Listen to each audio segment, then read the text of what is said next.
As at the 1st of January, which is yesterday, Yukon, Nova Scotia, Prince Edward Island, Newfoundland, and Labrador have increased their minimum wage for workers.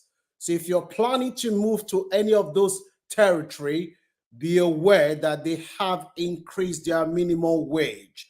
So the minimum wage in those provinces has risen now. It's gone up now. So the minimum wage in those provinces have gone up. That is the good news that I have for you today, good people. So if you're planning to move to those provinces, be aware that they have increased their minimum wage. I repeat, 5 provinces in Canada as at the 1st of January, yesterday, have increased their minimum wage. We're talking about Yukon, Nova Scotia, Prince Edward Island, New Brunswick, and Newfoundland and Labrador have increased their minimum wage, people. That is the first update I have for you. So if you're planning to move to any of those 5 provinces I've just mentioned, be aware that they have increased their minimum wage. So these 5 provinces that I've just updated you, they have increased their minimum wage from the 1st of April, which is yesterday. The new minimum wage in these provinces as at yesterday, Prince Edward Island, the new minimum wage has gone up by 40 cents. So the new minimum wage, which take effect from yesterday, is now $15.40. That is the lowest amount that you will earn if you move to Prince Edward Island. While Nova Scotia, the minimum wage as at yesterday is now $15.20. New Brunswick, the new minimum wage in New Brunswick is now $15.30. That is the lowest amount of money you will earn if you move to New Brunswick. The new minimum wage in Newfoundland and Labrador has gone up now by 60 cents. It's now $50.60. Whilst the new minimum wage in Yukon, of all the 5 provinces that have increased their minimum wage, Yukon seems to be the highest. The new minimum wage in Yukon has gone up by 82 cents. It's currently now $17.59. Now, this information, if you're planning to move to Canada, will help you to plan by targeting the provinces in Canada that you're likely to earn more money. And some of these provinces that I've just explained, these are provinces where the cost of living is not as high as the Toronto area. This is why this information is very, very important. So the 5 provinces are Yukon, Newfoundland and Labrador, Nova Scotia, Prince Edward.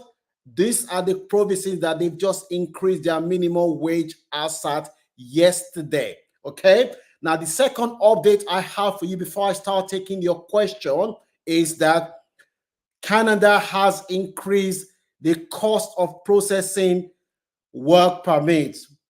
People, as at yesterday, Canada has increased the amount that you will pay to process your work permit. So if you're planning to move to Canada, this is something that you need to be aware.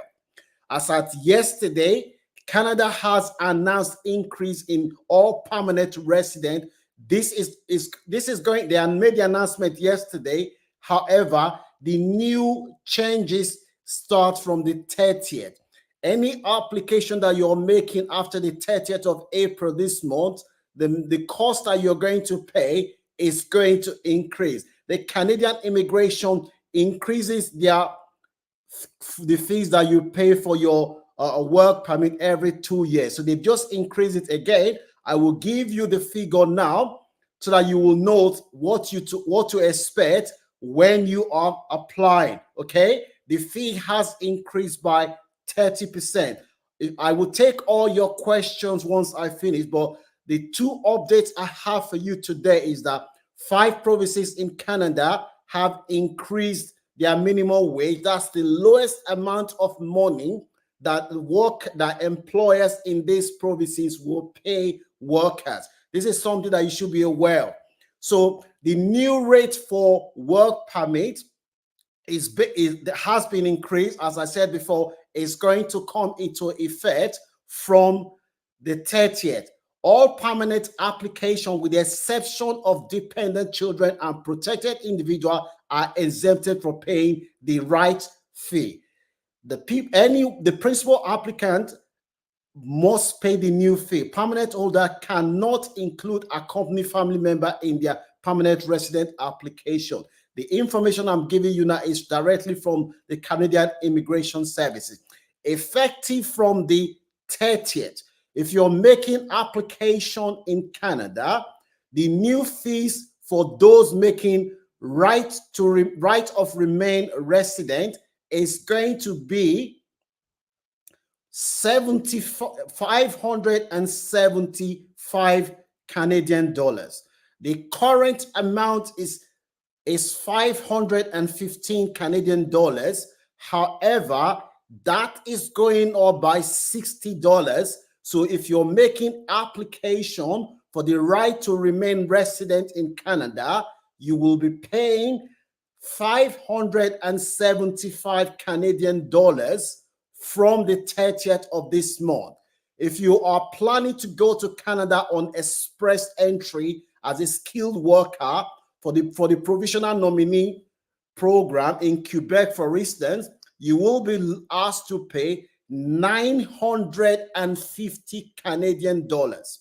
The current rate is 850. However, it's going up to 950 from the 30th of this month. Okay, so the accompanying spouse or common law will pay the same amount of money, which is 950 Canadian dollars.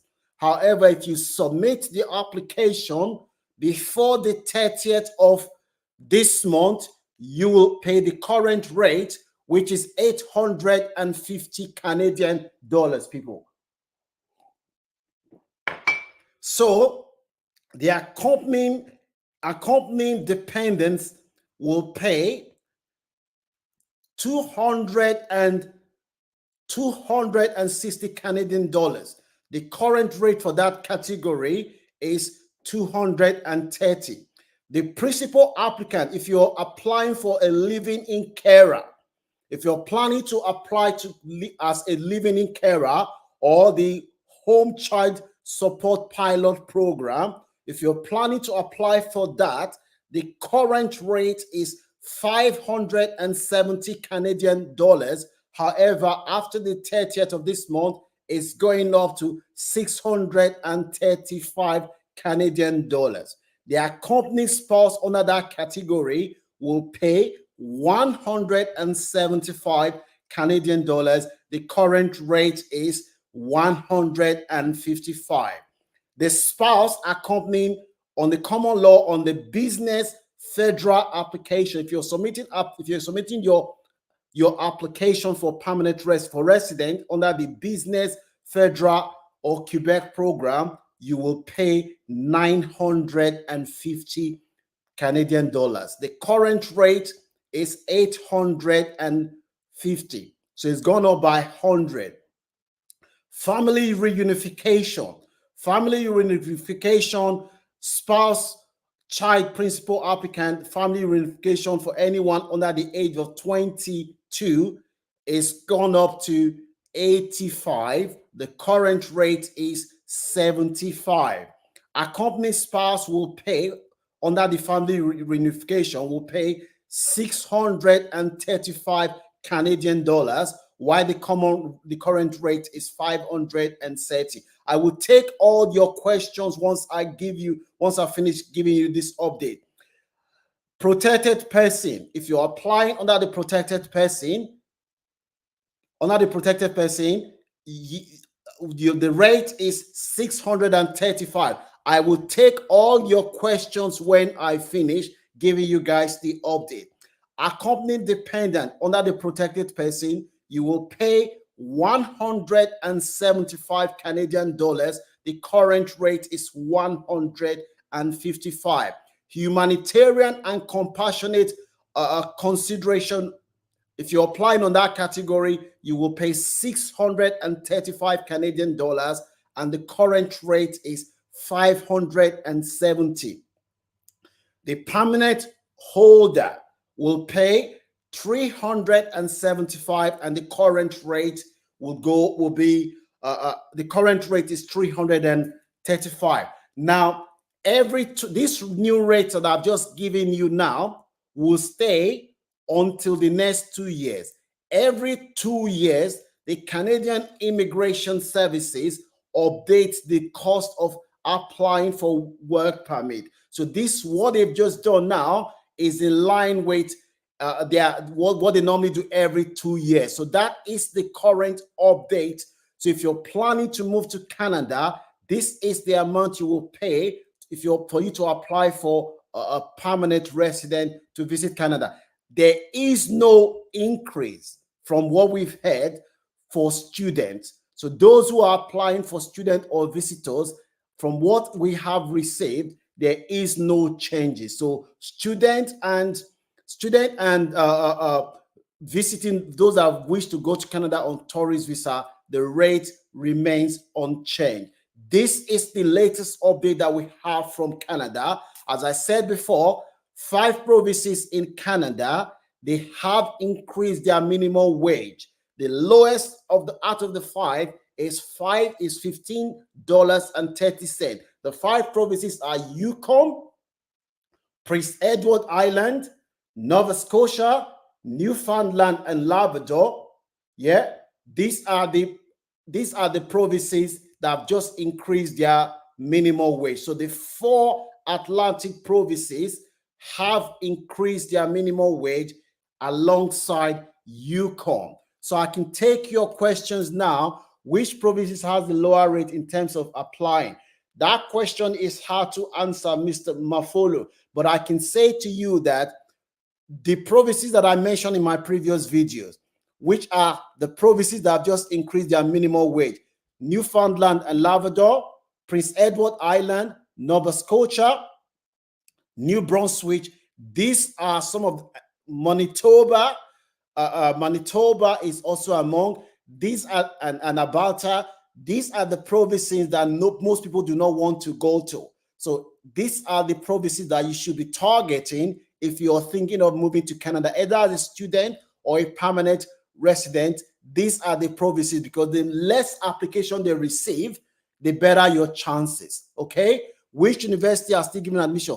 Well, I cannot answer that question, Ivory, straight away, but I think that admission is getting close now. So if you're planning to apply for September intake, I think you are just rushing against the time, because I think most admission tend to close, but you might still be able to find 1 or 2 universities that are still offering places. But I think that realistically, your chances are very slim if you're planning to apply to go to Canada in September. Let me take another question. How long can it take to process study visa?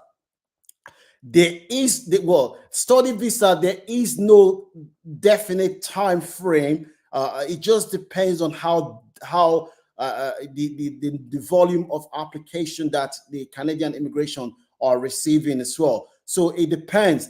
I think that if you're planning to apply as a student, I would say the earlier the better. That's what I would say.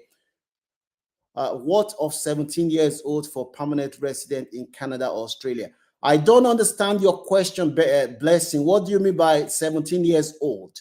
Hello, Francis. Can one apply for visitor's visa with the hope of getting a job? Yes, patient. There is a policy in Canada. That policy will be in place until the 28th of February next year. The policy states that anyone that comes into Canada and you find a visa sponsorship job, you will be able to convert from a visitor's visa to a permanent to a work permit. And after living and working in Canada after 3 years, you will be able to transition to a permanent resident. So you come in as a visitor, you get a job, which is a labor market impact assessment job. Once the employer agrees to sponsor you, they give you a work permit, which is valid for 3 years. And after 3 years, you will apply for permanent resident. That is one of the easiest ways that people have been going into Canada, but you have to be prepared to go to the places that nobody wants to go. If you're thinking of going to stay in Toronto, your chance of getting an LMI job is very, very slim. I want my daughter of 17 years old to go to Canada. I want permanent resident visa. Your daughter of 13 years old cannot get permanent resident, blessing. Don't let anybody fool you. Permanent resident is either you have a skill. You have a skill, say you are a doctor, a nurse, a plumber, electrician, a welder. You can apply from outside through what is called the provisional nominee, state or federal. You have a skill to contribute to the country, and therefore Canada will consider you. So if anybody tells you that your daughter, anyone who is 17 or above 17 doesn't have a skill, can move to Canada or any country with the permanent resident, they want to take your money away. Be careful. The Western world, I've said this several times, they want people who have something to contribute to their economy. If you do not have anything to contribute to the economy, the chances of you getting in is very, very hard. She's hairdresser. Well, if she's hairdresser at 17, she doesn't have enough experience. So if she's hairdresser, for instance, she's 25, 26, she's at 5 years experience as a hairdresser, she can go in through the provisional nominee pathway. That would be the best option. But you can look for a master's or a college course for your daughter. If she's above 18, she can go to Canada to study. That could be the best pathway. Please, please, so can one get to apply for those provisions? So I am applying for a visitor visa. Which of these provinces you mentioned is good to go? So, well, once I did a video, which I am going to put under this video. It's called How to Transition from Visitor's Visa to Work Permit. Go and watch that video. Once you get a job, I am not saying it is easy. Once you get a visitor's visa, you go to Canada and you find an employer who is willing to sponsor you. Canada has a policy which is in place. That policy will be in place until the 28th of February next year. We do not know if they are going to renew it. If you go to Canada, you find somebody who is willing to employ you and sponsor you, you will be able to transition from a visitor's visa to a work permit. And after living and working in Canada for 3 years, you will get permanent resident. You have to understand that Canada is the second largest country in the world in terms of landmass, and their population is only 23 million people. So in a way, Canada is still one of the few countries that need people, but they need the right people to come and contribute to their economy. That is my take of the situation. So I'm going to take a couple of questions now, guys. Good day, I just joined and I've overheard you mentioning about Canada. You can watch the video again. They have increased the minimum wage in 5 provinces in Canada, and they have also increased the amount of money you will pay if you want to apply for permanent resident. Those of you that are watching in Cameroon and other French-speaking countries, I've got good news for you. Canada is trying to increase its French-speaking population, which currently stands at less than 5%. So if you speak French, you have an advantage. As long as you indicate that in your application, that will give you an edge over someone that doesn't speak French. I'm not saying that if you speak French, you don't have anything to contribute. Canada wants you. No. If you and somebody from Ghana are applying, you have the same requirement. The person that speaks French from Cameroon, Cote d'Ivoire, or any French-speaking country has an advantage because Canada has made it clear that they want to increase their French-speaking population. That is the good news for you guys that are watching from Cameroon. Is there anything like company sponsor express visa to Canada? Well, there are 2 ways you can go to Canada. Either you find a job from outside Canada, or you come in through what is known as the express entry. If you come in through the express entry, you do not need a job. You just need to go through either federal or provisional nominee. Once you are nominated, you reach the cutoff point, you will be able to come into Canada on that pathway. I got 2 more minutes before I end this video. So the good news I have for you today is that Yukon, New Brunswick, Nova Scotia, Newfoundland, and Labrador, these 5 provinces, they have, and New Brunswick, they have increased their minimum wage for employer. Anybody that is going to those provinces, you will earn new minimum wage we start from yesterday. That is the latest update. However, the Canadian Immigration Services have increased the cost that you will pay if you are applying for a work permit. The new costs I've quoted it before. If you missed that, you can rewatch the video again.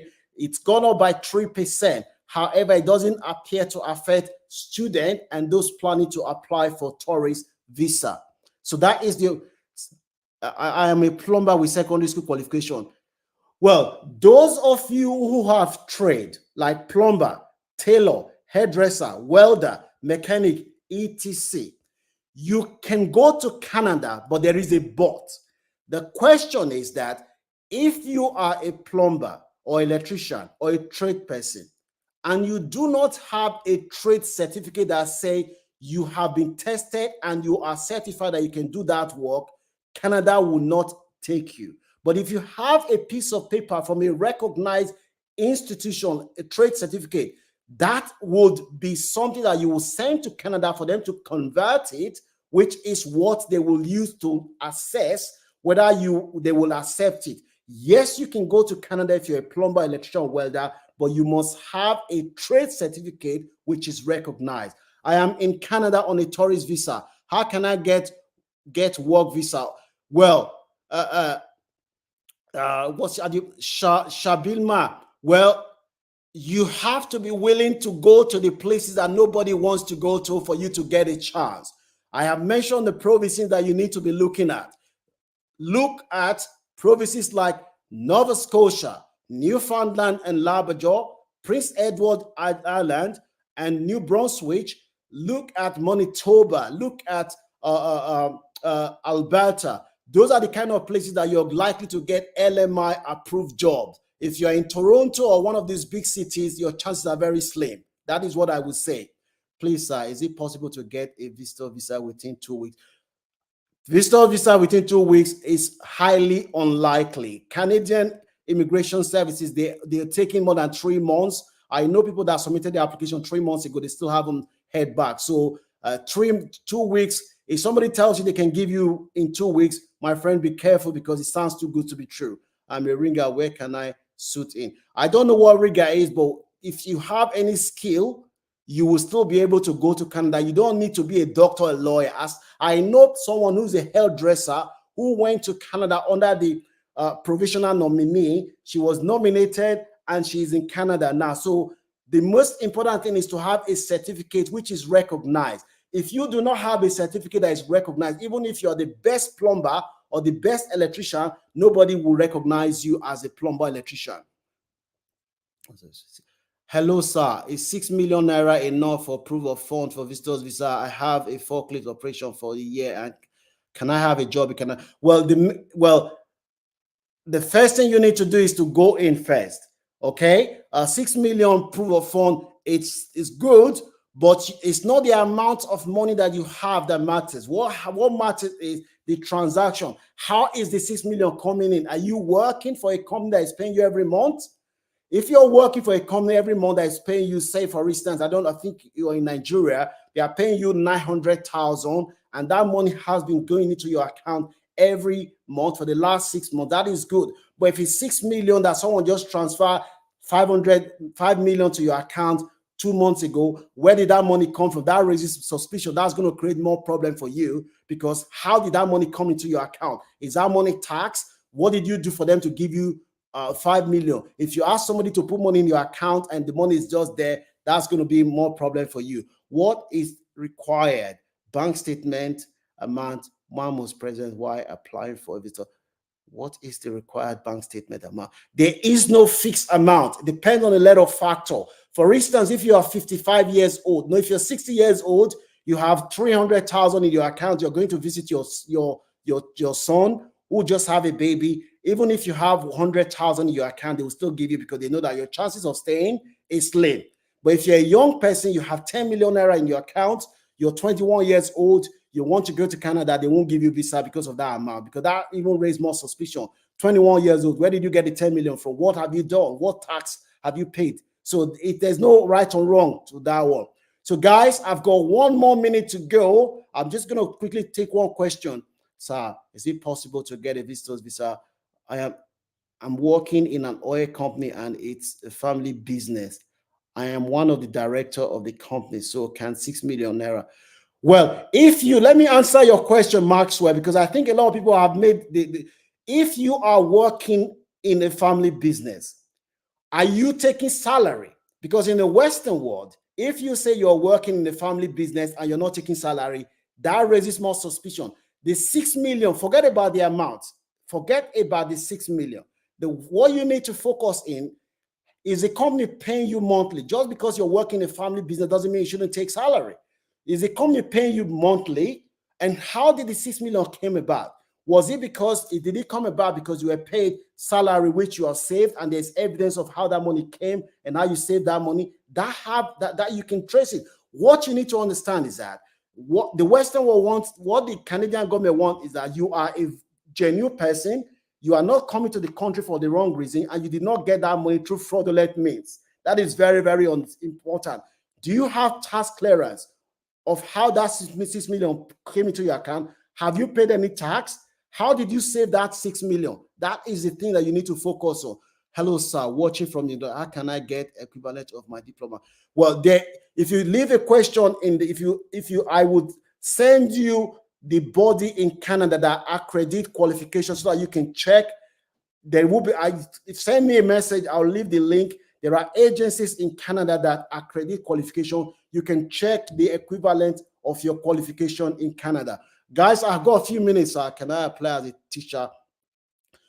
You see, people ask me this question: a teacher of what? Asking to apply as a teacher of what? Are you a maths teacher? Are you a chemistry teacher? A teacher is just a title. What are you teaching? That is the question that you need to focus on. If you're applying as a mathematics teacher, you have a chance. If you're applying as an English teacher, you're going to Canada to teach people English, people that were born with English, you haven't got a chance. That is the honest truth. So that is the question I have for you. Guys, if you're seeing value for this content, share this content with your family and friends. Subscribe to this channel. And we want to, English teacher, you haven't got a chance, Maureen, I'm afraid. What are you going to teach Canadians people English? No chance. You're not going to teach them English. Just like I don't know what language you speak, but if somebody is coming from Canada now to teach you Ashanti language, or teach you Igbo language, or teach you Luo language in Kenya, can they teach the language more than somebody who was born with the language? No. So you haven't got a chance as an English teacher. So that's just the honest answer. So guys, share this video with anyone that you know is planning to go to Canada.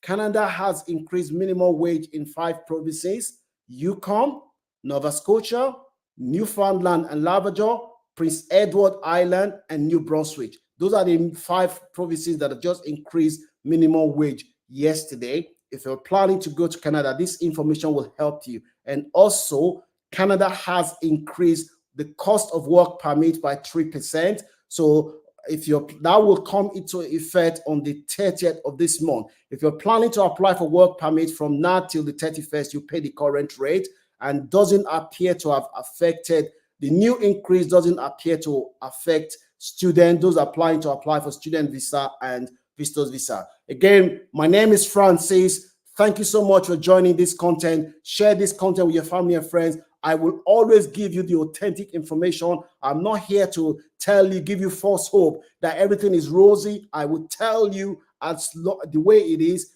So use the information that I've given you to better yourself. Share this video, give this video a like, and subscribe to this channel. God bless. Have a blessed day, guys.